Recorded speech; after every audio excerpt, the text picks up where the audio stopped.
Well, hello, everybody. Thanks for joining us. We've got a great show tonight. There is a lot to discuss. If you're watching this live, the second regional rankings will be released tomorrow. We'll take a look at how we think things will sort out this week. Western Colorado Mesa faced off in a top 25 battle in the RMAC. We'll talk about that one. Northwest Missouri, Nebraska-Kearney battled for MIAA supremacy. We'll answer all of your questions. Joining us tonight, going to be our crew, Chuck and Devin, Chris, Matt, as well as undefeated conference champion, Justin Polizzi. But we're going to start out in Justin's conference, the Gulf South. So the Gulf South, probably the game of the year was a victory by Valdosta State, 36-34 over West Georgia. Valdosta State quarterback Ivory Durham was 19 of 23, 212 yards, 2 TDs, no picks. He also carried the ball 72 times for 2 touchdowns. And, Justin, we talked earlier today, and we had mentioned that, it seemed like VSU was in control, but West Georgia did just enough to give itself a chance to win the game. Yeah, they did. Valdosta State started out early, got a couple scores up on the Wolves, and took it into the half. Came out of the second half. West Georgia kind of clawed themselves back into the ball game, made some plays in the second half, and kind of got it within a one possession game, and that's kind of how it finished. So it was a great game. It was a type of game we haven't really seen Valdosta be in yet this year, and that shootout game that was going to come down to the last possession. So it was a great game if you're a Gulf South fan with, a fan of either one of those teams. But if you're a Gulf South fan, this was a big game, and it was one you had circled on your calendar for a couple weeks now. Right. We'll bring on Coach Goff to talk about the team in just a minute. But before we do that, Justin, I wanted your thoughts. Ivory Durham has played very well this year and might not have even had a chance to play if things had progressed the way they were, had continued with Rogan Wells from the 2018 championship team. What have been your thoughts, or what are your thoughts on the way Ivory's played this year? I think Ivory brings a unique element to the game. He can throw the football, he can read the defense, but he can also pull the football down and run it. And we saw that a little bit on Saturday, and you're showing the clips right now on the screen. He brings a different dynamic to the game with his ability to run the football. It forces defenses to have to play him a little bit differently, leave enough guys in the box to take away the potential run, the quarterback draw, things like that Ivory can beat you on. And he arguably is probably one of the fastest, if not the fastest guy on the field at any time. So he could change the game in one snap. Hey, Justin, do you think that Ivory Durham's really played his way into the conversation for the Harlan Hill Trophy? I'll answer that question myself first. I definitely think he has. He's an exceptional player. Do you think he's now one of those players that potentially is a finalist here for that trophy in a couple of weeks?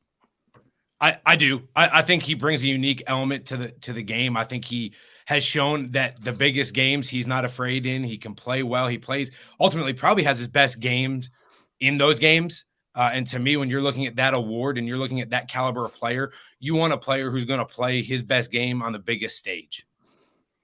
Yeah, right, well, I agree. And I think we kind of forget just how experienced he is too, because he was a major contributor in that 2018 national championship team. Well, and I think a lot of times you probably, and I know myself as a coach, if you lose a player like that, it hurts. But you have a guy in Ivory Durham who has taken snaps, played in the national championship game, understands the pressure and everything that comes along with it, with playing at Valdosta State. And so to slide him into that role, that's a win. That's a win in and of itself right there. I think Coach Goff and his staff, they know that, they appreciate that, and they know the intangibles that he brings to the table when he's on the field. And so it's a little bit different than maybe other quarterbacks, but still, I think, getting a quarterback that has played, has gotten actual reps in games, that is huge. And was in-house. They didn't have to rely on the transfer portal or bringing somebody else in. He was in-house. He understands the culture. He understands the demands that Coach Goff and the staff put on him. He understands what it's like to be a Valdosta State Blazer. Right. Well, since we've talked about Coach Goff and Ivory Durham, let's bring on the man himself. Joining us now is head coach Gary Goff from the Valdosta State Blazers. Coach, thank you very much for joining us tonight. You bet. Thanks for having me.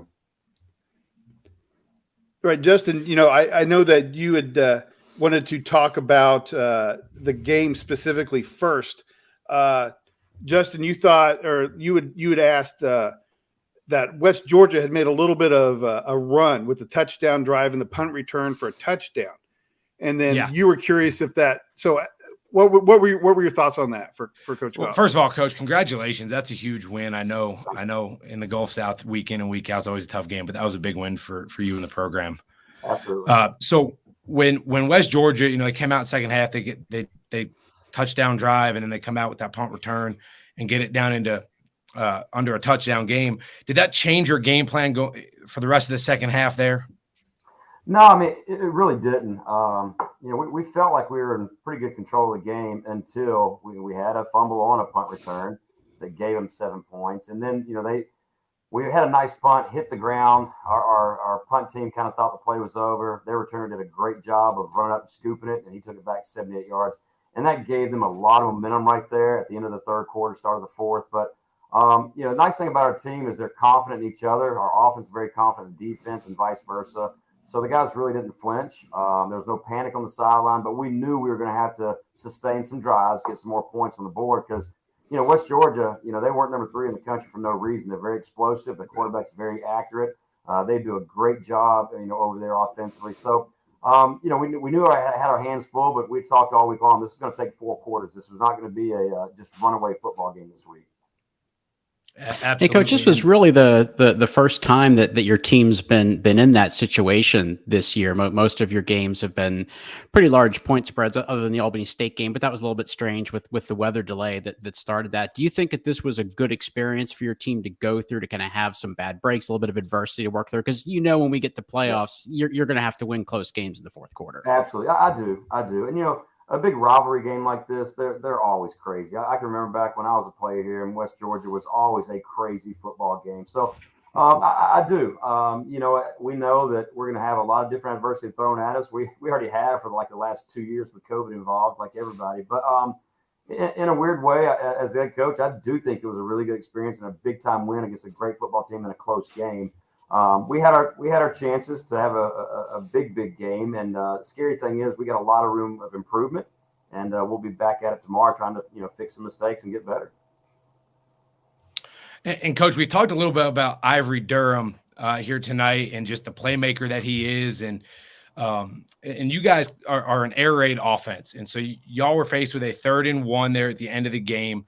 Ivory ran the ball, got the first down. Was that a designed quarterback run for Ivory, or was that a read play that he had the read and he made it and took it? No, we knew they were down to their last 2 timeouts. We knew if we got a first down that we could control the clock, and it was actually 3rd and 8. So you're tempted to throw the ball right there, but couldn't quite do that. But it was designed. I told him, hey, no matter what, you keep the ball and get around the edge. But big moments like that, you're going to want your best player on the field to have the ball in his hands, and he made an unbelievable run to get that first down. Yeah, that was a big play, and that was a huge – I mean, obviously it iced the game, but just his ability to get on the edge like that, and he shows how fast he is week in and week out. So that was a fantastic play by that young man. He's an electric player, that's for sure. No, definitely. So definitely. Let me ask you about that, because we talked about it without you being here, but Valdosta State lost Rogan Wells to the transfer portal. Obviously, he was 2nd team All-American by us. I think he was 1st team by AFCA or whatever. I can't remember the order, but nonetheless, it was a huge loss. Are you doing things differently? And what are you doing differently with Ivory than you would have done with Rogan? Not really. To be honest, not a whole lot. One thing about Rogan Wells, he could run. Nobody would look at him and think he could. He kind of looked like a dad, he just didn't look like a guy that could just pull away, but he was very, very athletic and explosive. But, HJ's played a lot of football. He had a very successful high school career. He won a state championship in Jacksonville at Raines High School. He's been in those big moments. He threw a touchdown pass as a true freshman in the national championship game. And if you talk to HJ, I mean, he believes he should have been starting all along, which you want your quarterback to feel that way and think that way. But, you know, we really didn't bat an eye when we lost Rogan. A lot of people thought that, boy, Valdosta State's going to be down and out. They're not going to be the same program. But, you know, inside the field house here, we all knew that we'll be just as good and potentially could be better. And the team really rallied around that young man. He's a football junkie. I mean, I can't tell you how many days I've looked outside my window and he's out there doing extra work or cone drills, and I've got to go get him and say, would you stop, please? You've worked enough today. But he's a lot of fun to coach, and he's only missed the game reps. And you can't simulate those game reps. So this season has been so crucial week in, week out, him getting that playing time, getting that experience, and you're starting to see him completely grow as a total quarterback in the backfield there. Yeah, and Coach, I know quarterbacks tend to get a lot of the attention, but you have a lot of other players on that offense who've been around and played a lot of football for you as well. I mean, Tompkins and McGill, I mean, how do you do better as a duo at running back? They've been phenomenal. I watched Jamar Tompkins, and I think, man, this guy's probably one of the best running backs in Division II, and he's not even leading his own team in rushing. Pretty amazing to have that wealth of talent. Yeah, I mean, HJ's got Ivory Durham's nickname is HJ.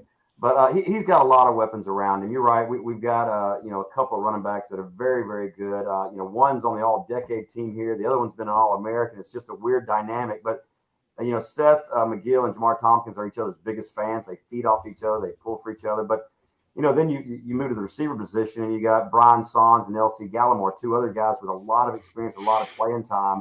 And then we feel like we're very deep at the O-line. So you know, Ivory's success, you're right, is due largely because of the people surrounding him.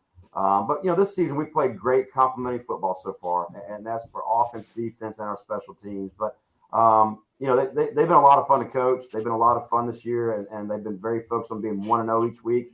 And that's been hard. That's been hard with all the noise we get around this program and the games that everybody wants to look forward to. Keeping these guys locked in this year has actually been pretty easy because they know what their ultimate goal is. But you got to take it one step at a time. Well, Coach, I want to change the topic for just a second because I might lose my MIAA columnist who is a huge Chiefs fan if I did not ask you about Jody Fortson. Were you there with Jody, and Jody was there with you? You know, I was not. I came in going out, but we talk about Jody all the time. He comes by, you know, during the offseason and whatnot. But you know, we talk about him all the time to our recruiting class because he won a national championship ring. And then about 4 months later, you know, he's with the Chiefs and he ends up winning a Super Bowl ring all in the same year. So he was living right that year. All right. And Coach, you know, you kind of talked a little bit about, you know, just your message and keeping the team focused. What is your message this week going into a game, coming off of a game, rather, that was a pretty emotional win for the program. And then obviously not to focus on the game that you have in 2 weeks, but to focus on the game you have in hand this week. Yeah, absolutely. I mean, it's homecoming, so that adds a whole another element, right? There's going to be a lot of stuff going on. But, you know, this can't be a trap game for us. We talked about that last night in the locker room. I wanted them to enjoy the win, but understand Sunday morning we're back working to be in 1-0 again, and that's focusing on North Greenville. The one thing about the Gulf South Conference that you'll learn real fast if you don't already know, that any team can beat anybody on any given Saturday. And a year ago, or whatever it's been, 2 years ago, when we went up to North Greenville, you know, Rogan Wells had to make a play with about 20 seconds left in the game to beat them. You know, so our guys will take them serious. They're a very well-coached team. They do a great job on both sides of the ball. And they kind of put you in some tough conflict situations. So, you know, I expect the guys to show up tomorrow and have a great week of practice. And, you know, it'd be a shame to get this far and trip up on something that you shouldn't have. Because these guys have worked really hard every week to put themselves in a great situation. So this week can't be any different than that. All right, Coach. Well, we greatly appreciate you taking your time out of your Sunday night to be with us. And best of luck to you and the Blazers the rest of the way. Well, hey, thank y'all. Thank y'all so much for what y'all do. Appreciate it. Thanks, Coach. Thanks, Coach. Good luck. All right. That was Gary Goff, the head coach of the Valdosta State Blazers. Obviously, they're off and having another great year this year. Another team that's having a good year is Northwest Missouri. The Bearcats were able to come away with a 66-13 win over Nebraska-Kearney yesterday. The Northwest got revenge for a 2019 loss in Kearney. This game, as 66-13 would indicate, was all Northwest.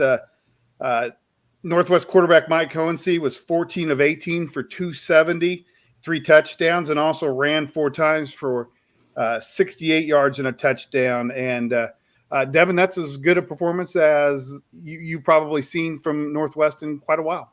Yeah, I think it's the best game of the Rich Wright era so far. Just start to finish, besides the extra points, that was the only negative. They missed 4 extra points. Other than that, they were fantastic start to finish.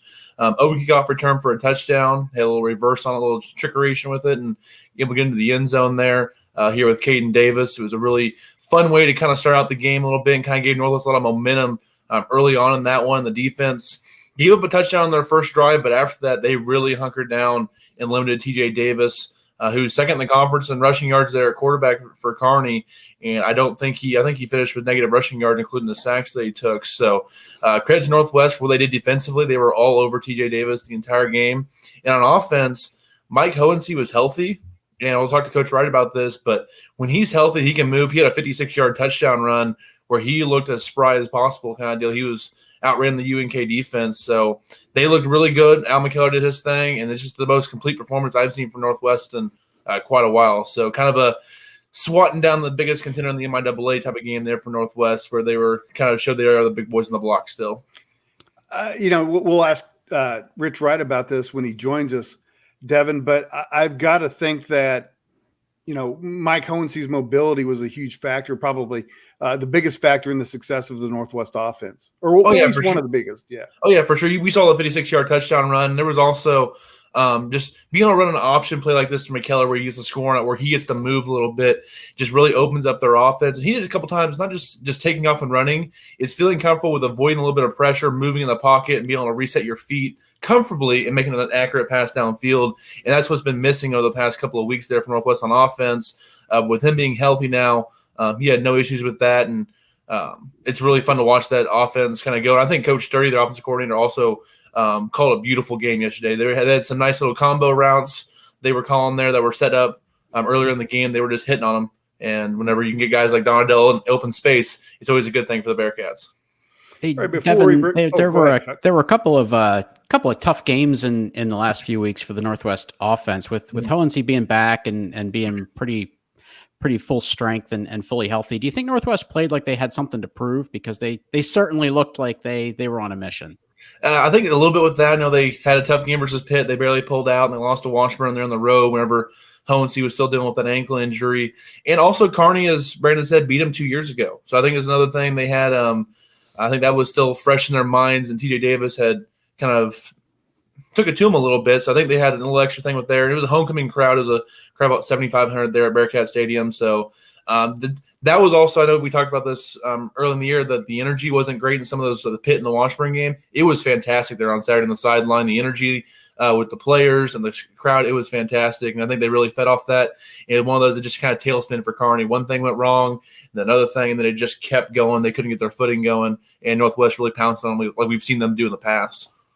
All right, guys, instead of trying to read people's minds, let's go ahead and bring on the man himself. Head coach Rich Wright from Northwest Missouri joined us. Rich, thank you very much for being here with us on Sunday night. Absolutely. Congratulations on the win. Has to feel good to get revenge for the 2019 loss. Yeah, it did. Anytime, and I've been here for a long time now, and anytime you lose a football game to somebody, it always grabs our attention. I guess I'll say it that way. And we've had 2 years to sit on that loss, and it was kind of circled up on our calendar, and we were ready for the game. And obviously, I can prep all we want to, but the kids have to execute the objectives, and they did it flawlessly. Yeah, and Mike Hohensee was healthy for the first time in about a month there. I know you talked about on the post-game show there of the Bearcat Radio Network about with him having the green light to run, it really opens up the rest of your offense. How much more dangerous is the Bearcat offense whenever Mike can use his legs a little bit and open up some running lanes? Oh, it totally transformed everything we did, and it's one of those things that was really, I was kind of put in a difficult position. So first of all, we have the freak thing with Braden Wright where he had to have emergency surgery. And so he's out, and against UCO, Mike was dealing with a high ankle sprain and couldn't tell anybody. Right. Obviously didn't want anybody to know that. But we went to Western and then had Pitt, and then had Washburn. Mike never practiced. So we went 3 weeks where Mike was in a boot all week long and showed up and played on Saturday and progressively got a little bit better. I mean, when he played against Western, literally the best he could do was jog. Made it through the first half, got tweaked a little bit, and was out the rest of the football game. The next 2 weeks, people started to figure out something wasn't right. Right. Obviously, we weren't going to indicate what that was, but yeah, he was running around about 50 or 60%. And finally, during the Northeastern game, leading up into that week, he was able to practice. Braden was able to come back, and I think you kind of see the results of it. It's just we aren't built to do what we were doing without the ability of the quarterback to run. And so we kind of had to do it with smoke and mirrors for a while. And I think the first, the play he took off on was an indicator of that. The defensive end crashed, and because against Pitt and against Washburn, that's exactly what those guys were doing. And they found out quickly that that wasn't going to be a good plan going forward. Hey, Coach, talking about what your offense is built to do, your offensive coordinator, Todd Sturdy, is in his first year with the program, but certainly somebody that you have some history with. Tell us a little bit about what he brings to the Bearcat program and what his philosophy is for the offense. Yeah, he's got a wealth of experience. He was actually my boss before I came to Northwest Missouri State. He was the head football coach at St. Ambrose University in Davenport, Iowa. He's been all over the country. He's been a coordinator at Eastern Washington, a coordinator at Washington State, and then as well at Iowa State. So he understands a multitude of different offensive stuff in a 25-year time span that I've known him. He's done it all. And so right now we were just kind of built to be a spread team, 11 and 12 personnel predominantly, do a lot of things with Al McKellar. When we got him into the fold, that was a big piece to the puzzle for us, and utilizing the quarterback with action. And so that was kind of our gig going forward. And, we got the handcuffs put on us pretty quickly, and, turned into more of a drop back scheme. And, that's fine and dandy, but really it wasn't what we wanted to do looking out at our season. So it's been nice the last 2 weeks to kind of be able to execute what we can do. And you mentioned Al McKellar there, and he's been a late addition to your roster right before the season started kind of deal. What has he meant to the team, kind of bringing an extra physicality to that running game? Because he is a very physical runner. It's always kind of fun to watch him. He's tough to bring down, that's for sure. Yeah, the thing about Al, he's a tremendous football player. There's no doubt about that. All you have to do is turn on film, and you can see that immediately. But he's been a great culture guy. We don't take a lot of transfers at Northwest Missouri State. We're more ground up built, usually 5-year kids that are what's in our program. And in my 19 years here on campus, he's been one of the biggest surprises that I've ever had. Extremely humble kid, works really hard every single day, never wants to miss a rep or a practice. Knowledgeable about football. He's not one of those. He's not a video game kid. He's a football player. He'd care less about Madden. He understands the X's and O's of things, and so he's just been a really welcome addition to our locker room and to our football team. And you guys have had a couple of slow starts this year with Fort Hays, UCO, Pitt, Washburn, where didn't score a whole lot in the first half. You guys put up 48 points in the first half there versus UNK. Was there anything different you guys did in the week, or did everything just starting to click there on a Coach Sturdy on the offensive side? What was it that kind of was that changing point for this week? I think, and it's a valid question. So I think the game against Hayes was the first game in 650 some days. Fair. So that's got a little bit to do with something. But then really what it was is you say what you want, but we can all sit here and watch football and tell you where to go with reads. It's a whole different thing when you get out on the field. And I think that was a little bit of our situation at quarterback, is that Mike was actually sitting there and seeing what it is that we were supposed to do. But it's different when you got to go out on the field and execute it. And, most of us learn best by doing. And I think that's something that we've been able to pick up on. Obviously, since Mike's gotten back, everything's just become that much more sharp. The other piece is within our progressions, our receivers are taught to understand not to get open, but when to get open. What read are you in the progression? And so there's a timing to that. and understanding when it is that you have to come open. And that varies a little bit from quarterback to quarterback, so there's just a little bit of a blend. There's some nuance there that I think that you have to have on the offensive side of the football. So to have those guys back, have those guys practicing, have those guys involved in what we're doing, I think you're seeing the outcomes on Saturdays. Yeah, for sure. And let's go to the fun side of the ball now on defense. Absolutely. I think you guys have the best defense in Division II, and you guys are able to contain a guy like TJ Davis, who's one of the best quarterbacks in the nation, running, and also a decent passer there as well. You guys were able to make him kind of play left-handed a bit in that game. What do you guys do to build off that performance, and how did you guys just contain TJ Davis in general? One of the things we're based out of our 4-3. I think everybody in the country knows it. We play it differently than everybody. So one of the things that we talk about all the time, I'm not going to change my structure, but I'm going to make small tweaks to make big impacts. I've been around a lot of people over the years that were really big into the blitz stuff, and that's fine. But as offenses have evolved and the multiplicity of the things that have gone on, you've got to be able to fit all those blitzes, and you've got to be able to fit all those adjustments, and you have to be able to check in and check out. And it becomes really difficult. So what is it that you want to get good at? Do you want to get good at being able to, or at least understand your blitzes, or do you want to get good at the fundamentals of football? And I choose the latter. So we're going to play a lot of base defense. We're going to line up, and we're going to make small changes to equate into big results. And that's kind of what our philosophy is. There's some different things that we did to tweak our defense this week, kind of specifically for him, and did some different things in the back end as far as coverage adjustments. But to the naked eye, it looks like we're playing what we play. Okay, moving forward, it was easy to get motivated to play Nebraska-Kearney after what had happened in 2019, and understand you're lucky to be at a program where somebody beating you is considered an affront. So it's a good place to be. But having said that, they did beat you in 2019. Missouri Southern hasn't beaten Northwest since 1994, I believe. How do you respond after that win? How do you get your kids up to play the next game? No, I think that's a great question. One of the things that we talked about as a staff tonight, we'll meet with the kids tomorrow morning at 6:30 about, is that, our objective now is we're in the playoffs. We really kind of took that mantra last week, is that, leading into the Nebraska-Kearney game, we played our way into the situation that we were in, and we had to get ourselves out of it. And so we took a step to do that. And now we have to finish it out.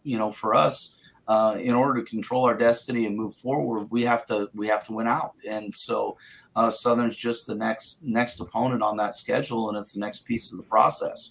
So we can't look 2 weeks ahead when there's a big game staring us right in the face. And so you can take the records and throw them out the window. I listened to Coach Goff a little bit.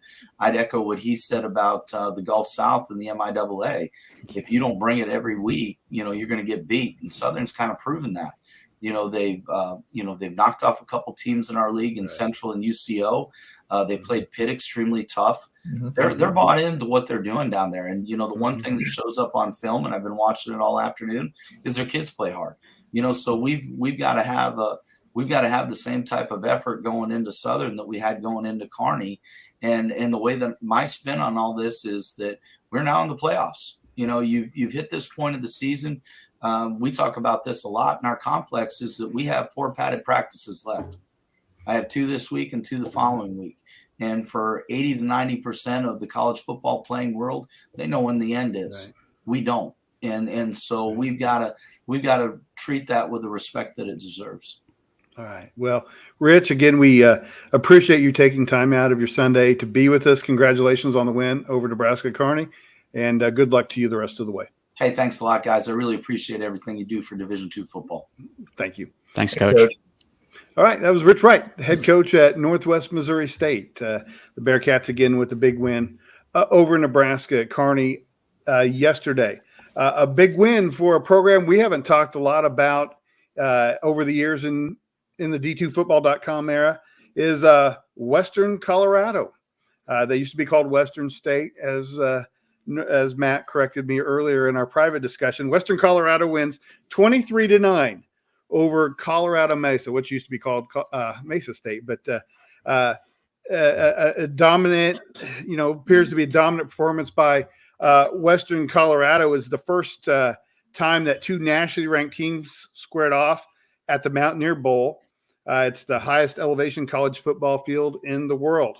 It was also a battle for first place in the RMAC. Both teams were coming in tied with Colorado Mines, and they were coming into the weekend tied with Colorado Mines. And, with the way they play, we expected it to be a defensive game, and it looks like that was the case. The winning team only posted 273. So, clearly a battle in Gunnison. Yeah, I think two of the kind of sneaky good defenses in Division II. Both teams have been playing really well up to this point. You take a look at the action we have here. Mesa was able to get things going a little bit early. Then they got a little sloppy. They had a chance to try and get a touchdown there. Don't convert. They get a field goal. They're chasing the score 7-3 here. And then you go ahead and you take a look at the ground attack that Western had. Western had over 160 yards on the ground. Nice play action there for a score. They got up 14-3, and all of a sudden they were looking pretty good. Some more, kind of sloppy play is really what hurt. A lot of portions of this Mesa game. I mean, you continue to see it here. Defensively, if you take a look, it was 14-3 at the break. Then a big play right here gets Mesa in a nice spot. Then they come on up, third down play, kind of botched it there, end up getting a sack, and then they miss a field goal a moment later. And I think you're going to look at Mesa thinking, they outgained Western in this game. So they had some missed opportunities, Brandon. And I really watched Josh Cummings, strong running back for Western, 33 carries, over 128 yards. As a scorer, leading rusher in the RMAC. He impressed me when I was watching the video. A hard-running guy. And now they're in a pretty good spot to probably make the playoffs if they were to continue to win like they have been, if Western does. And all of a sudden, a team that we don't really talk a whole lot about is kind of getting a little bit on the national profile. What I think what stood out to me, Whit, I watched that game this morning, and it just took a little too long for Mesa to really get things going offensively. They came out in the second half and played really well, but I think one of the things that Western did so effectively was they really were just able to minimize the possessions in the second half. I think Western only had 3 and Mesa might have had 4 drives in the second half. So it took them too long to get going. And then Western Colorado was really just able to use up the time and not give Mesa enough possessions to really make a comeback. That's just it, is you hit it nail on the head, Chuck. Time of possession. They kind of really limited the opportunities and chances that Mesa had. And Mesa didn't take advantage of those chances in the back half of the game. Only scored 1 touchdown, and that was pretty much the size of it. Yep. Yeah. All right. Well, let's quickly move on to another big game, at least an upset. Top 25 team Wingate falls 31-6 to Lenoir-Rhyne. Lenoir-Rhyne's been in playoff mode, kind of like what Rich Wright was talking about. They third straight SAC championship seemed unlikely. They started 2-2, so that they're in must-win mode. They've won 3 straight. And won 4 of the last 4 games against Wingate. So, on paper, Chuck, they came into this game as an underdog, did not obviously play like it. No, they definitely didn't play like it. And I think most of us felt that they were not the underdog. I think most of us actually picked Lenoir-Rhyne to win that game. Yep. And it was really timely commentary from Coach Wright about, approaching things as if we're already in the playoffs, because I had said the same thing with Lenoir-Rhyne's radio team a couple weeks ago after the UVA-Wise loss. That was what I had said to them, is like, this team has to look at it now as every week is an elimination game. And they've played like that. And because of that, I think that they've really kind of found their footing. They've played with a sense of urgency. And that game against Wingate really could have been a lot more wide open for them. They missed a couple of opportunities to kind of really put Wingate on the ropes. And to Wingate's credit, I mean, their defense kept them in it. They're a very good defensive football team. They kept them in it. But as has been the case way too many times for Wingate, they just didn't bring enough offense to a big game. And 6 points at home against your big rival, you're not going to get over the hump that way. So Right. tough result for them. And now they're really now playing for their playoff lives. The funny thing is, Wingate, even having lost 2 games recently, they can still win the SAC outright if they win these next 2 games, because they're still a game up on everybody else. So they can win the SAC outright if they win these next 2 games. But honestly, at this point, I'm going to be surprised if they can do that. They've got to play Mars Hill and they've got to play Newberry, and both of those teams are having the best seasons that they've had in years. So I think it's going to be a really tough couple of weeks for Wingate. Chuck, I don't see it in my notes, but I know that you wrote it. Is it the case that the record for wins by Mars Hill in a season is 8? Did I see that you wrote that somewhere? Okay. 8 wins according to their record book. 8 wins is the most that they've had in a single season. They're 7-2, and we have 2 games left to go, and possibly they can extend it further in the playoffs. So be really exciting to see if they can pull that off. They beat Carson Newman for the first time in 10 years this past weekend. Mars Hill did. So, they've got to play Tusculum, who's all over the charts every week. We never know what kind of team we're going to get for them. They've got to play them. And then they close the season at Wingate. So that could be, another, we always talk about the playoffs starting early. That could definitely be one of those games that becomes a play-in for the postseason. Yeah, it's funny. The playoffs start earlier, the earlier you lose, and, both coaches address that tonight. Let's go ahead and move on, guys. Hey, real quick, Brandon, before we move on. The last time Mars Hill beat Carson Newman, they won the SAC Conference Championship. Okay. Just also one of the seasons where they won 8 games too. So yeah. So all right, very good. You had to get that in. So all right. Upsets have been the theme all season long. It either means we can't rank people very well, or it's truly been a chaotic year in Division II. We had a few more on Saturday. Chuck, what were the most shocking upsets that you saw? How about Upper Iowa, winless coming into the season, upends Wayne State, a team that we've talked about a couple times recently on the show. You could kind of have seen that coming. I actually would defer to Whit on that for a moment. You could kind of see that Upper Iowa had been close, but an upset of Wayne State did not seem like it was anywhere in the cards, at least in my book. Yeah, in taking a look, Upper they were ahead of Northern State at halftime earlier in the year. They had some other games where, playing in Fayette's a little bit of a wild world. It's kind of on the, outskirts of the Northern Scud landscape, and some teams struggle there. And clearly that happened here, and a lot of turnovers for Wayne along the way. I think they were -4 in this contest. And it's kind of hard to win a football game when you're doing that, frankly. Yeah. Hey, wait, I got a question here because, we've been talking about Wayne State quite a bit, but don't they kind of start behind and always trying to catch up in games? Yeah, you know what? They are not they're not one of these superpower offenses that we talk about frequently on this show. They've been a team that's been at the top of the nation in turnover margin. So at some point, sometimes that bubble can burst also. And it's kind of hard to live that way sometimes. And Upper Iowa, this is one of those things where I think this was their big game, to kind of finish out their year, maybe knock off a playoff team. And Upper played well, and they've gone through a few quarterbacks this year.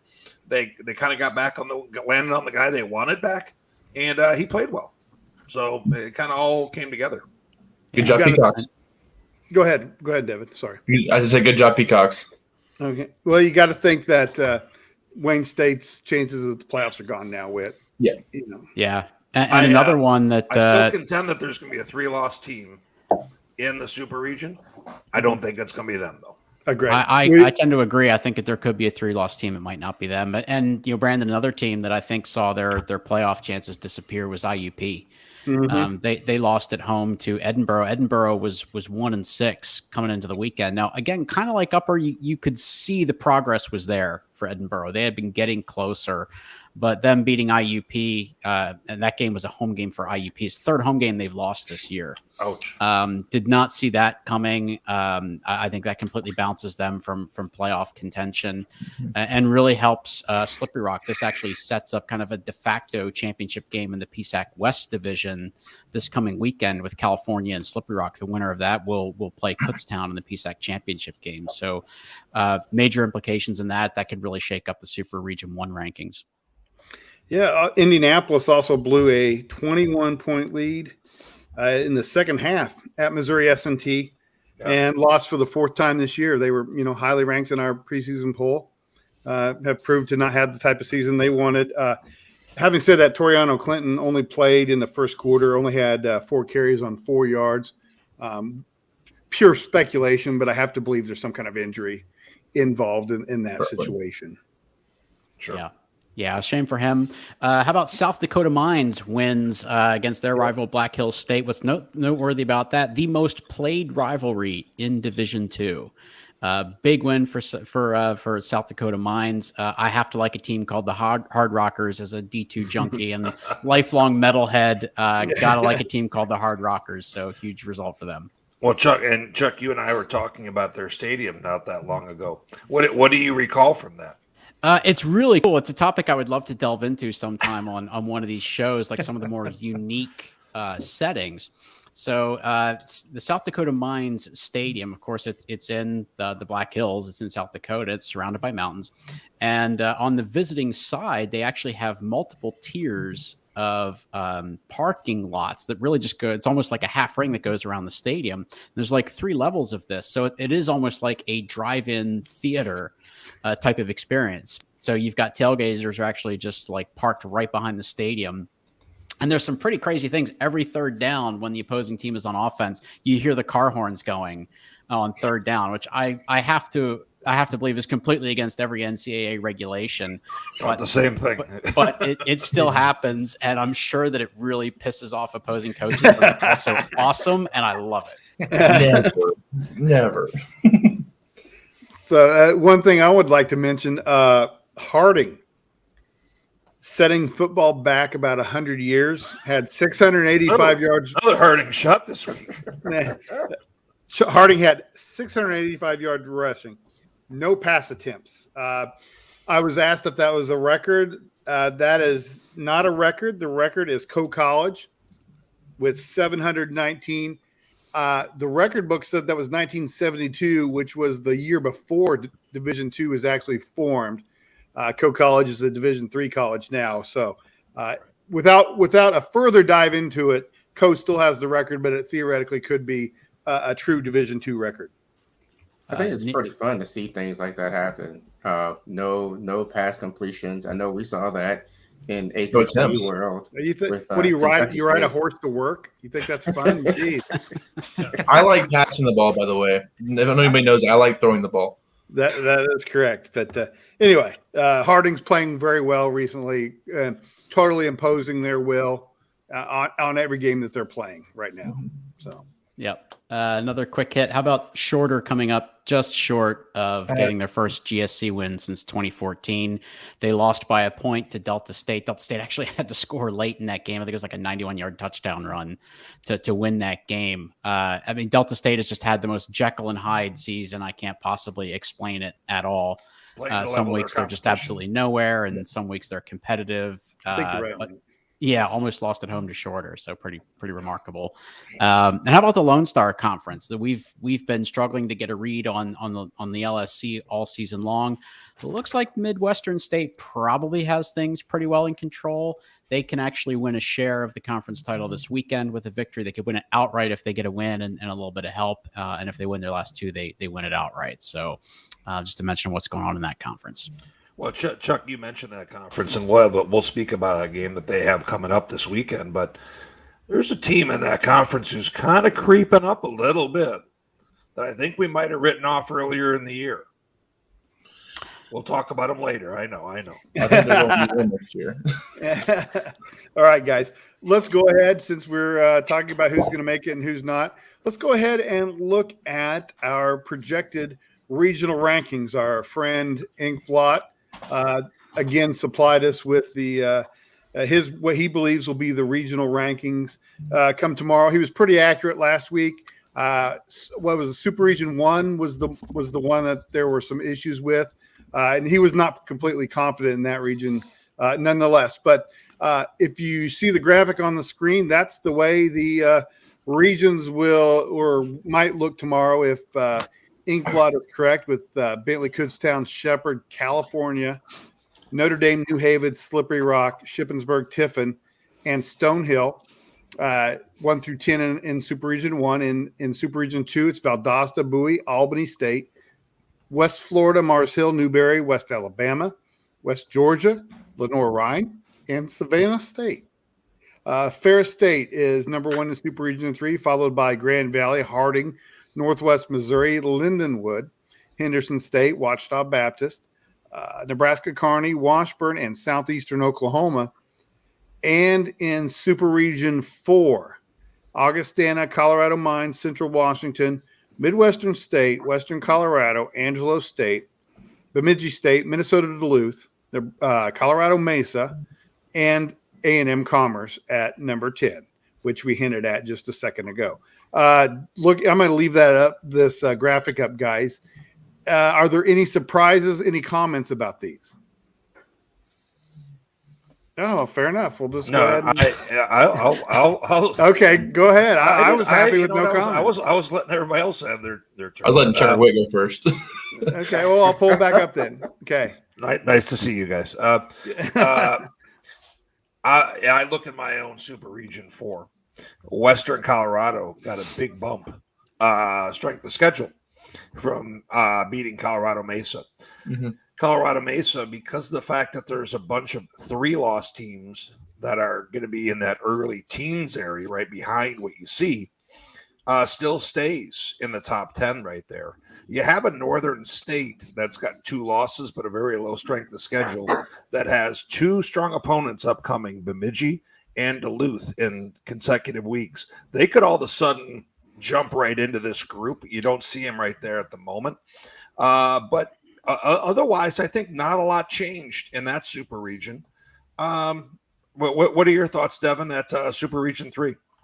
I think it's pretty much what I kind of thought. I was kind of curious with the 2 through 5 kind of deal with Grand Valley, Harding, Northwest, Lindenwood, how the strength of schedule would kind of come across there. I think if Northwest and Harding both went out, Northwest will try to jump Harding because Harding's last 2 games are against teams with very low SOS. I know Northwest playing Southern and Emporia is not the biggest jump they're going to get, but I think the way things keep going, they'll probably jump over Harding most likely, maybe. I'm not sure what the numbers going to look like, but you have Henderson and Ouachita. They're going to play each other in the season finale. So I think the MIAA, looking there, you're probably a 2-bid league. I think Kearney just thinking of that 7 seed with the loser of that game probably falling out of the top 7, but we'll just see what the numbers look like later. But right now, Northwest in line for a home game, which I know they'll see in Maryville. And that region still goes through Ferris State and Grand Valley, though. I think at this point they've despite how good Northwest played yesterday, those teams have done it over a longer period of time this season to kind of give them a little more trust.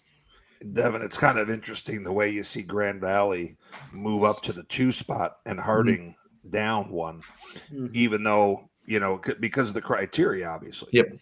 Even though Harding's playing out of this world right now, and Grand Valley has kind of been surviving the last few weeks against lesser opponents. So it's kind of the difference here between regional rankings and how people might see it from a polling perspective.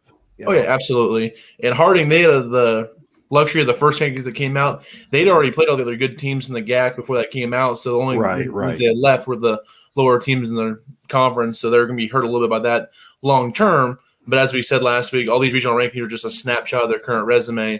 So that's where the guy came out at this point, what Inkblock's looking at this point. I think it's be pretty close, but I think 2 through 5, I'm just kind of curious how the committee ranks those teams this week so we can get a little more of an idea exactly where they think everyone's going to be in that region. Yeah, hey, Chris, let me ask you, take a look at Super Region 2. Anything kind of stick out to you in terms of these projections? Well, I'm looking at the screen right now, at my second screen, and Wingate falling out, that's to be predicted. I think there's a lot of folks in the chat talking about Fayetteville State dropping out, but they took another strength of schedule hit this week. this past week playing a Livingstone that doesn't have many wins. I think it's really interesting kind of looking at some of the other super regions, and you're starting to see a bunch of 2-loss teams piling up. And the South Atlantic has, several 2-loss teams. The Gulf South has several 2-loss teams. And so, and of course, the SIAC and the CIAA, can only afford, one loss because of strength of schedule here. So at best. So I think it's going to be really interesting to see how the Gulf South and the South Atlantic play out. But certainly Morris Hill's got some big games. Newberry's got some big games. West Georgia falling out. I think I'm a little surprised by that, falling into 8. Given the close loss that they had, but margin of victory or marginal loss really didn't count in everything. So right. I think those would be kind of my general observations, and it's going to be really, again, more and more interesting to see how things play out as we move forward. Yeah, I think Super Region 2 already has a ton of head-to-head results that are influencing these rankings. And I think what'll be really interesting to see tomorrow is what does the committee do with West Georgia? How far do they drop? And part of that also will be, where does West Alabama fall in this? Because remember, West Georgia beat West Florida, so they've got a head-to-head advantage there, but they lost to West Alabama. So, I could see West Georgia falling anywhere from, maybe 5th or 6th to all the way down in 8th, where they're projected here based on the math and the head-to-head. But there's already a lot of head-to-head results that are influencing that region, and there will be more. And I think that's also something that I'm really looking at with Super Region 1. Remember that New Haven play this coming weekend, so that's going to have major on these rankings. California right now is still suffering a little bit from a bad strength of schedule. They play Slippery Rock this coming weekend, and then the winner of that game will play Kutztown. Kutztown already has the piece locked up, so it's going to be either Slippery Rock or California playing Kutztown in 2 weeks. So you've still got a couple of really big head-to-head games that are going to happen in that region. A couple of other noteworthy things right now. If these were to be the rankings, the Great Midwest would well, I guess they would get in because Tiffin is 9th. Yeah, we'll address that in just a minute, Chuck. Yeah, I was curious. California. The thing I wanted to ask you, because I felt like you would know the most about this, was if Bentley beats New Haven, would they basically be assured the number 1 spot? But it's entirely possible if California were to beat Slippery Rock and then Kutztown in the championship game, that they could go from where they are to number 1. I think that's entirely possible. We'll have to see how the math shakes out. But California has been suffering all year from just being a bad schedule, most of which is not their fault. But it is what it is. Now, if they beat Slippery Rock and then beat Kutztown, they're going to get a huge bump in strength of schedule. It's possible that they could overcome Bentley. We'll just have to see how the math plays out. It's possible that could happen. Also want to throw out a mention, Devin's favorite East Coast team, Frostburg State. If they were playoff eligible, they would probably slot in 6th in those rankings. So just a shout out to them as well.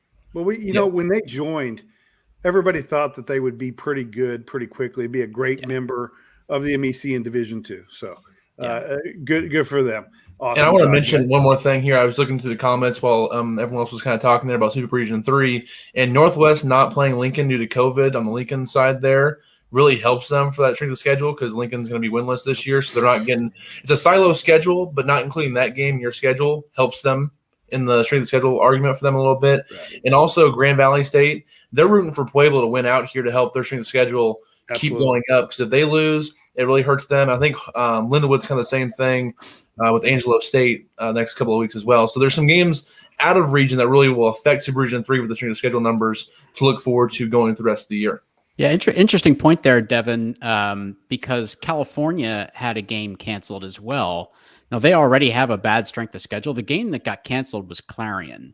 And Clarion is winless. Okay. So it actually was not a bad thing at all for California that game was canceled. Well, Grand Valley had the Edinburgh game canceled. What's Edinburgh this year? How many wins do they have this year? 2. They're now 2. They're now 2-6. Okay, so That was, it was unfortunate at the time. Is if you remember, Grand Valley was hustling, trying to find anybody to play them. But it might end up being beneficial in the end for the Lakers. If the playoffs were to start next week, our good friend Inkblot projects that it would look like this. In Super Region 1, Bentley would get the bye.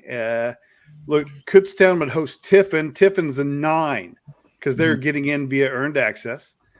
Shepherd would host Notre Dame, and California would host New Haven. In Super Region 2, Valdosta would get the bye. Bowie would host Newberry. Albany State would host Mars Hill. And West Florida would host West Alabama. In Super Region 3, Ferris State would get the bye. Grand Valley would host Lindenwood. Harding would host Ouachita Baptist. And Northwest Missouri would host Henderson State. And in Super Region 4, Augustana still with the bye. Colorado Mines would host Western Colorado, another repeat of a recent game. Central Washington would host Bemidji State, and Midwestern State would host Angelo State. So, while you guys have heard me complain about Super Region 3 being kind of boring with how it was shaping out, it's much more interesting this week, but goodness gracious, Super Region 4 is boring as can be. Aside from the Central Washington game. Yes, it is. I mean, I don't know how you do it, but I'd be in favor of mixing that up because that's just playing conference schedule part 2. Wake me up at round 2. Yeah. Yeah. I want to see Harding and Northwest Missouri. No. I want to see Rich Wright stop the option again for the umpteenth time. So no, it's boring. I mean, am I seeing it right in Super Region 2? The Gulf South would be kind of going against each other only, huh? Yeah, well, that's what happens when you're half the Super region. But I mean, right? You have the whole right side of that don't have to touch them. Correct. Yes. So Brandon, just to make sure, I guess the viewers and I understand, and it's really me understanding. Yeah. But the 5, 6, 7 as the unseeded group, they kind of shift around even in region based on partially geography. They're unseeded. At large. Yeah. Yes, they're essentially at large. So that's the way I would guess. If Inkblot's right, and again, these are his projections, and we're not going to know until his projections of the last day of after the season's over if this is even the way it's applied. However, I do know that in the past he has applied these things perfectly, to the surprise of some of people in charge that they wondered who he is because he was that good at it, which is why we've come to trust him with it.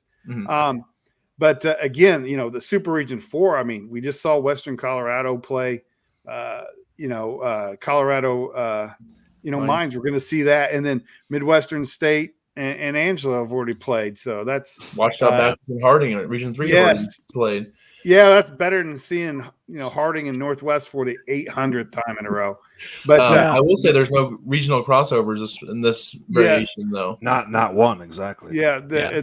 So they're earned access this time, as we talked about, but no regional crossovers. And I would be in favor of mixing it up. I mean, it won't be because it'll be based upon finances, but I would be in favor of mixing it up to try to eliminate those conference rematches again, because I just think it would be much more fun to see something else, especially with conferences that play just silo scheduling, like the MIAA and the GAC, like they just play each other all year. Why do another playoff game where they're playing each other? Again, it doesn't tell us anything about how good the conferences are and everything like that going forward. So, you just play your guys again. Like, just that bracket's the one I would like the least of the ones I've seen leading up to this point. 4 or 3? Which one, Matt? The entire bracket. Oh, okay. The yes. whole thing. Yes. 100%. While there was one element that I liked better that was much more interesting to me. Yes. The rest were not we're not that impressive. So, all right. Well, that's a look at what they might have looked like if they were to have started tomorrow, or I guess next Saturday. Let's go ahead and talk about the pick'em results, guys. Bring Justin back. Let's go. Let's do that. Yeah. No. I had my last 10. I said it. I had enough bragging from Whit last week. It doesn't Justin finished with the lead this week. He went 4-1 as so did Whit, by the way. So who? So did Whit, okay. by the way. And Devin, and if Devin did it, it can't be that impressive. Yeah. So just ignore the guy at the bottom. It's okay. Just everyone but Brandon and Chris did it. That is correct. So the best looking people on the group, obviously not the best looking or the best pickers this week. So It happens. Yes, it does. So Two losses to Chris for picking UNK. Well, you know what? God bless him. God bless him. So if he would, I'll just stay on the East Coast. Don't mind me. No, it's okay because CIAA, not MIAA. if you had picked somebody else, I would have been last. So I love you today. I love you today, Chris. Brandon, I already let Coach Jackson at Mason know that I was unhappy with his team's performance. Very good. He needed to know that. I'm sure that was that hurt him the most of everything that happened this weekend. It might have gotten a laugh from him. Yes. Or it might have got you the stink eye, which I'm thinking it probably got you the stink eye. Yeah, right. All right, guys, let's look at this week's schedule. California is at Slippery Rock, which we talked about. Bentley and New Haven, which we mentioned. Augustana is at Minnesota Duluth. We have not mentioned that one. Colorado Mines, CSU Pueblo, and A&M Commerce is at Angelo State. So again, California, Slippery Rock, Bentley, New Haven, Augustana, Minnesota Duluth, Colorado Mines, CSU Pueblo, A&M Commerce, and Angelo State. Last week, we let Justin go last every pick, and as a result, he finished first in the pick'ems. So this week, I'm going to torture him and make him go first on every one. Nice. I think it's only fair. It's only fair. Last. Can I go last? No, Chris and I get to go last. No. All right, let's go first. California and Slippery Rock. Justin Palizzi, who do you choose? Slippery Rock. Okay. At home, right? They're at home? Yep. Okay. Yep. Yeah, Slippery Rock at home. I will pick Slippery Rock as well, in spite of the fact I have not been as high on them as others have. Chuck? Ooh, tough one. Slippery Rock had a quarterback change this past weekend. But he dominated. Eight touchdown passes, school record. Despite that, I'm going with California. Okay. My kind of guy. Matt Witwicky. Well, I've been well documented as a fanboy for Slippery Rock this year. Maybe I didn't agree with their early rankings being quite so high. Mm-hmm. I'm going to take Cal here. Okay. K. Ferg. Rock. Okay. And Devin, you are next. I'm going to take Cal as well. Okay. Ooh, very delighted. 3-3. Yeah. Yep. All right. Look at that. All right, great. Bentley at New Haven. Justin, who would you like to pick? Before I pick this pick, I want to clarify one thing. Y'all can't blame me when y'all pick wrong again. I went last. Y'all can't blame that on me going this down time. this time. We both picked Rock, so I mean, hey. I feel great. I'm going to take Bentley in this one. Okay. And Chuck. Bentley has the number one rush offense in the Northeast 10. New Haven has the number one rush defense. They're very close. Statistically, performance-wise, they're very close. I am going with New Haven on the blue turf at Della Camara Stadium. Okay. Matt Witwicky. I'm not sure I've been buying into Bentley along the way here. So I like New Haven for the reasons Chuck just mentioned. Thanks, Chuck, for giving me a good reason. All right. So I'll take New Haven, yeah. Okay. Chris. Well, I happen to see New Haven early this season, and I'm afraid that they might wear down if Bentley has a pretty decent defense. So I'm going to go with Bentley on here. Okay. Devin. New Haven, they lost to Bowie early this year, right? Is that correct? That's correct. Yeah. I'm taking Bentley. Okay. I think so. Has that been mentioned on the show before? The Bowie State and New Haven game? Has anyone talked about that game on the show before? Something with that in fantasy football. I don't know. I think it mentions. All right. I will never heard take anything about it. And then I will take Bentley as well. Augustana at Minnesota Duluth. I'm going last. You guys go. Justin, who would you like? I'm going to take Augie in this one. Okay. All right. And Whit wants to go last, so I'm going to give him that courtesy. Chris. All right, so here's this week's fantasy football plug. And the interesting thing is I'm a little concerned about Duluth because of the quarterback situation, and that really scares me. So I like Augie's high-power offense. I'm going with Augustana. Okay. I am going to go with Augie as well for the same reason Chris said. Oh, sorry, Devin, I jumped you. Go ahead. Who are you going to pick? Well, I'm going to go with Augie as well. Their one loss was in a rivalry game to Sioux Falls. I think they're prime ready to go. I think they're the best team in the Northern Sun. And Duluth had their moments this year, but I don't know if they're as consistent as what Augie's been this season. So give me Augie. Okay. Chuck. Yeah, I've watched Augustana's last couple games, and they just seem to be a team that doesn't have a lot of weaknesses. I've got them pretty highly ranked in my top 25. So they gave up a sack. They gave up a sack Saturday. They're on the way. They're trending in the wrong direction. Yep. I'm going Augustana. Okay. All right, Whit. Well, considering Duluth was tied 7-7 with Minot last week at halftime, and they're on their third quarterback, unless John Larson comes back, who's been a really nice quarterback for him for years, I like Augustana running away in this game. Okay. Clean sweep for Augie. RMAC, Colorado Mines at CSU Pueblo. Justin, who do you like? Ooh, I think I'm going to stay with CSU Pueblo. Okay. All right. I'm going to be a little bold on that one. Yeah, that's a dog, yeah. Okay. Devin. So I went with the road team the first three games. I'm going to switch it up here. I'm going to go with Justin on this one and kind of go out on a limb, take Pueblo. So I've already picked a few times this year. I'm going to just roll with them, and we'll see how it goes. Two shockers in a row. Yeah, no doubt. Sorry, Ordiggers. I'm going to go Pueblo as well. What the hell? What? Okay, we're not on this limb anymore. There's three of us out here.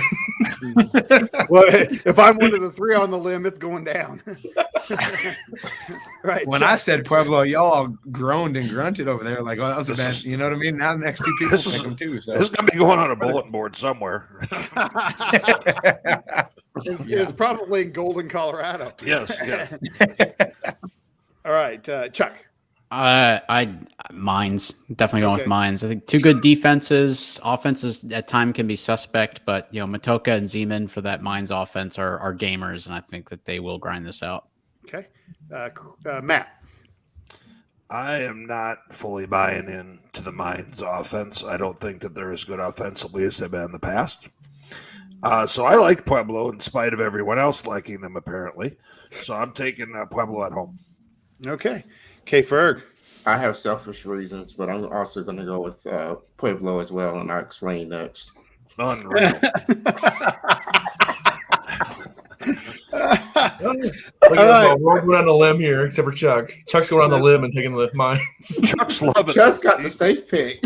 Chuck's like, I got the second team in the Super Region against an unranked team, and I'm the only guy to take it. All right. Texas A&M Commerce is at Angelo State. Justin, who will you pick? I've taken Commerce a couple times this year, and I've struck out. So I'm going to go Angelo State.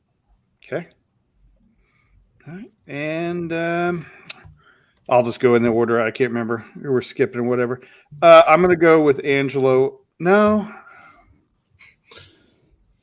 Choose wisely. Earlier, I asked a question about Jody Fortson to keep the MIAA columnist on board. Maybe now I have to choose A&M Commerce to keep the CIAA columnist on board. So I'll go with Commerce, Chris, just because I love you. All right. Chuck. Angelo. Okay. Whit. I think Commerce is coming along. And having the quarterback back and everything else. I like Commerce here, and I think they could be that team that all of a sudden with a high strength of schedule all of a sudden ends up being on the page come the playoffs. All right. Ferguson. And if you pick Angelo, okay. All right. The Lions. All right. Go ahead, Devin. All right, well, I'm going to take Commerce as well. I kind of want Angelo to lose because I think it hurts Lindenwood's through the schedule a little bit. I think it helps out the MIAA team. So selfishly, I kind of want that to happen. Also, this is Commerce last year in D2, so I kind of want to see them get one last swan song in the D2 playoffs. And so that's where I'm at with it. So let's go Commerce. Fair enough. All right, guys. And I go the other direction on those things. Once a team says they're leaving, I become very spiteful. Right. Yeah. I just want to say that I chose Commerce also. I chose Pueblo to help benefit Commerce because if Pueblo wins, that's a strength of schedule boost also for Commerce. So that's the other reason why I chose Pueblo as well. Okay. All right. We're going to go to viewer questions now, guys, and there are a lot of them. At least a lot of comments. So we'll help. I am still single in case the women are asking. Yeah, which they are not. Somehow scanning through these, there's not one asking about Matt's availability. That'll be enough. You want a single championship coach? He's right up there. Accomplished. The word is accomplished. That's right. All right. So Calvin wants to know, Chuck, is Wingate still your pick to come out of the SAC? I mean, it's interesting that they're still in the best position because if they win the last two games, they win the SAC outright. I don't think that they will win both of those games. Okay. I don't. They go to Newberry this weekend. That is a tough place to play. Newberry is good at home. They can be up and down a little bit, but Newberry is good at home.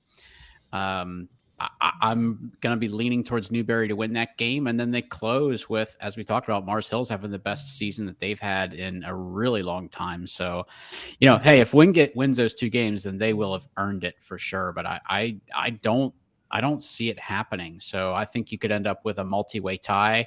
And the SAC doesn't have tiebreakers, which pisses me off. But they don't have tiebreakers. If two teams or three teams tie for it, then I don't know, co-champions, which don't get me started on co-champions. It's not there's a lot of leagues like that too. Yeah, come on, figure it out. All right. Realistically, how high could Fayetteville State rise in the rankings in Super Region 2 if they win the rest of their games? That would include Bowie State, who will likely be 9-1 in the CIAA championship game. Ooh, this is interesting. I mean, you've got a lot of two lost teams in Super Region 2. And so, does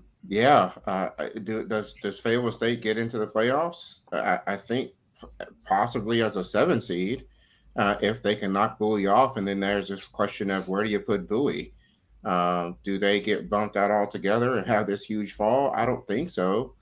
Maybe they're in the 5, 6, 7 or 5, 6 range, but that's a really interesting scenario that I've been kind of pondering. So do I think they get in the playoffs though with the win and they win this week, win against Bowie? Yeah, I think they'll get in. All right.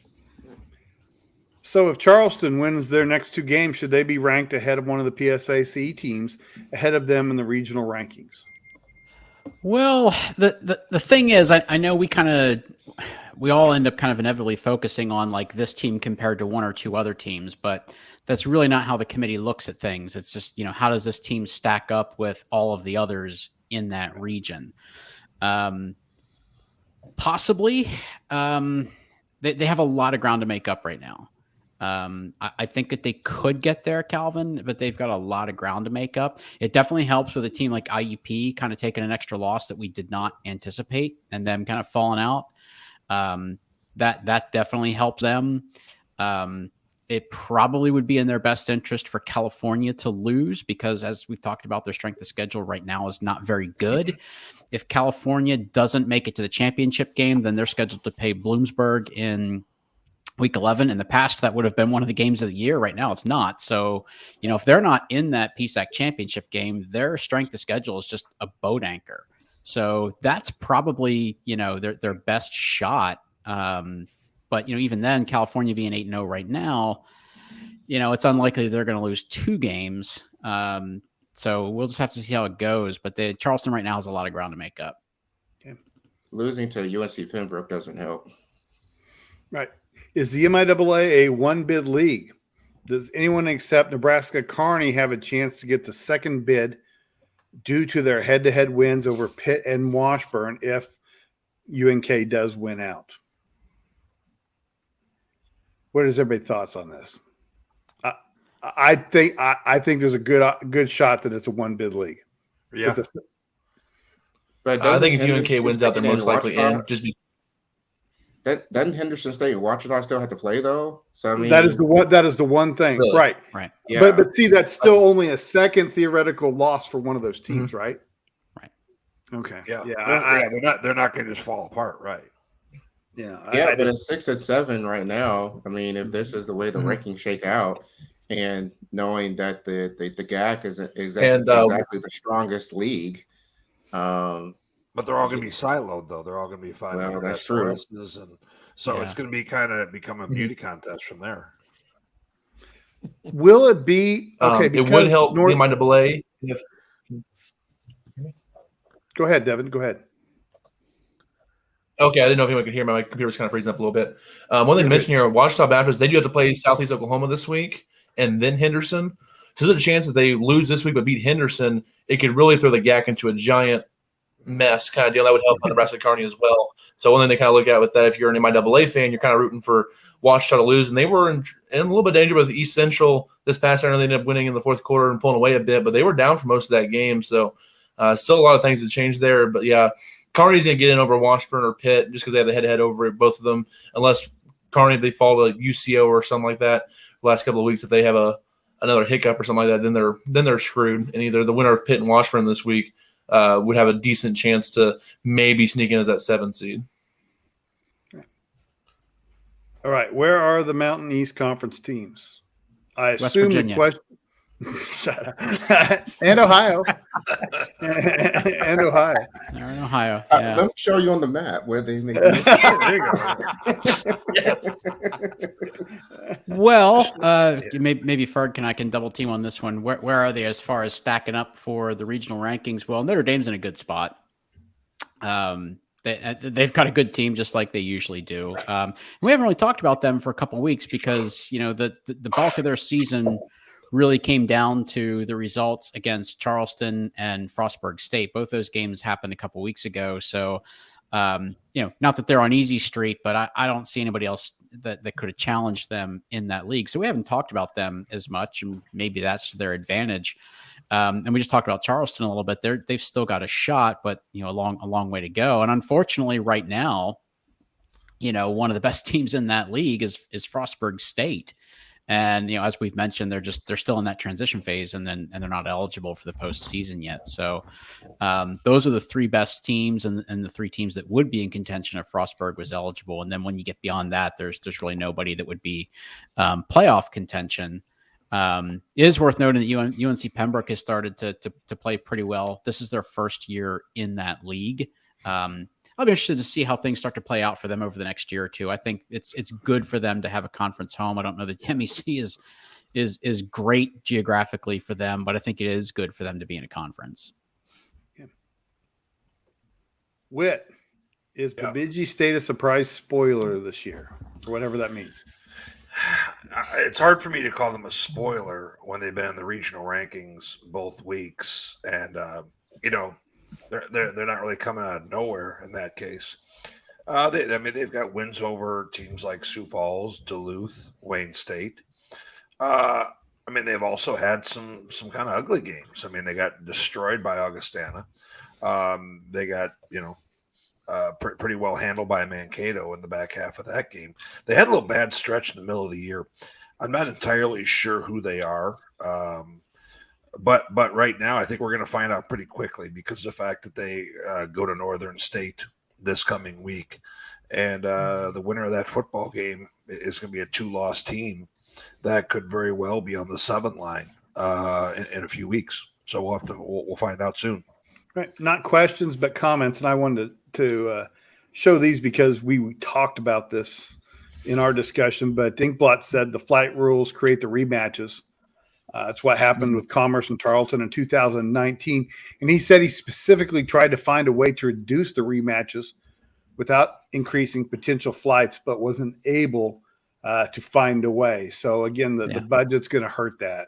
And I think the NCAA was pretty explicit in that, they would like to avoid those conference rematches, but that is secondary to avoiding the flights. Kind of like a nice to have, right? Yeah. And Commerce Tarleton was in the second round, so it wasn't a first round matchup, just to keep that in mind. All right. Do I think that Harding winning with huge margins helped them in the regional rankings? Unfortunately, it has nothing to do with the regional rankings. It certainly has a lot to do with perception because they are getting a lot of love from us, I think, especially Matt. Matt's really been on Harding for a couple weeks now because they've been dump trucking everybody really. So right. But it will not, margin of victory. I explained this to somebody I talked to yesterday. A distraught Kearney fan was thinking they were out of the playoffs because of the wide margin of victory yesterday. And I said, it has absolutely nothing to do with it. It's the same as 3-0. And so again, perception, yes. Playoffs, no. All right. Another question. If Pitt beats Washburn this week, could we see them in the regional rankings next week ahead of the Ichabods? Oh, yeah, for sure. They'll be in there. They'll take their spot at least there for, I think, the 9-10 kind of there with them in Southeast Oklahoma. Depending on what Southeast does as well, when they play Ouachita Baptist. If they both win, you can see them both jump up a little bit, and Washburn and Ouachita take some drops back. So still a lot of games to be played in Super Region 3 against teams battling for playoff positions. So definitely sure. I think Pitt is every bit as good as Washburn, if not better. I've seen them both kind of play there versus Northwest, and I thought between the two of them, the Pitt was maybe a little better team. Stylistically, they're really physical up front. So we'll see. That should be a fantastic football game, though, between Pitt and Washburn in the MIAA. Okay. Why isn't a win against an FCS team considered? In the old criteria, it was, but it was way in the secondary stuff. Is it still considered this year? Do we know? Apparently, we know nothing. I don't think it's considered at all because it's not against Division II competition. Right. According to the manual, anyway. I was thinking it was still a factor. Nonetheless, let me tell you theoretically why I've disliked this argument over the years. Because typically, schools wanted credit for beating an FCS team, but felt like they should not be punished for losing to an FCS team. And I do not like that philosophy. I believe that every game should have a consequence to it when it comes to determining playoffs. Yep. Okay, if you lose to North Dakota State, that I might consider that a lot differently than if you lost to I don't know who a bad FCS team is, but nonetheless, whatever team that is. Rhode Island. What? Rhode Island. Okay, whoever. Yes, I mean, I think that those are different, but still, there needs to be a consequence for every win and every loss. I think FCS opponents is more about perception than anything else. Kind of the same with the margin of victory. It's kind of perception. We've talked about overlap before. Mm-hmm. That it's not like 1 through 119 in the FBS and so forth, so on and so forth. I just want to mention something real quick because this is something that affects the CLAA and the SIAC in particular. That you have teams that like in the SIAC in particular that drop out like Tuskegee because they want to play those rivalry games, that they're those historical rivalry games. And so, I mean, in a way, it would be kind of a boost for them, for some of those schools to get a win credit, because otherwise it hurts them from a Division II playoff perspective. So, I mean, certainly it does. But, having said that, that's like a case of, of eating your cake and want to have it too, because I just don't think because there's enough, and this is just my personal opinion, because there's enough, games. If there were more FCS D2 games, you'd have more of a comparison. And I think that's where it becomes hard. And like I said, maybe if you play, Alabama and A&M, they're good, but if you play Prairie View, they're bad or whatever. I don't know who's good and who's bad in the FCS, but nonetheless, I think that's the difficulty in that, Chris. I understand what you're saying, and they only still have to have 8 D2 games, so there is a way to do that. But it does hurt them. Now, if I'm not mistaken, Tuskegee has already opted out of the playoffs to play in the Thanksgiving Classic again, though. Yeah, they have, but you do Yeah. have a lot of other schools that Sure. play those money games Right. in, Like in Bowie. HBCU land. Yeah, Bowie Yeah. State's a good example of that. Yeah. Right. Yeah. So, all right, let's go ahead and move on to the question. Do you see a path to the playoffs for Shippensburg? Yes, but they do need help. The challenge they have is that, kind of like California, they drew a weak crossover schedule. And then you've got some weak teams in the East Division. So they're 7-2 right now. So they're definitely in contention. They have the head-to-head losses to both Kutztown and Shepherd. So no matter what happens, that's two teams that you're not going to jump in the rankings. They'll probably end up slotting in behind whoever wins the PSAC West Division. So probably the things you want to watch for Shippensburg, I think you want Bentley to beat New Haven.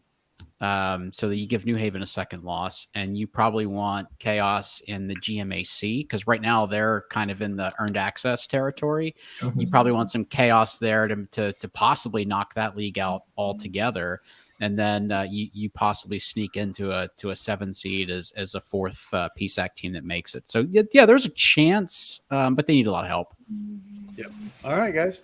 That looks like the last of the questions. So, again, another eventful week. This is one of the best times of the year when we're approaching the playoffs, and a lot of scoreboard watching, and people are more sometimes as much interested in other games as they are their own team. Because you've really got to watch other scores. So. I think we've addressed this, haven't we? What are the playoff odds for either Washburn or Pitt? I think we did that a little bit. Okay, very good. All right, guys. Well, before we leave, wanted to thank WTXL of Tallahassee, the MIAA Network, and Western Slope Now for having some video for us. It's really appreciated. Something that's not seen, I'd also like to thank Nick Palmer and Sam Robert for fine job updating scores yesterday. It was the best it's ever been for us, and it was fantastic, and I really appreciated that. Again, don't forget to like and subscribe. There's a lower button in the lower right of your screen that will allow you to subscribe to us. Don't forget to tell your friends about us. You are our marketing team. So, again, a reminder to join us every week at 7 p.m. Central. And, again, as we leave, we would like to thank those who have supported the site. So thanks, everybody, and have a great week.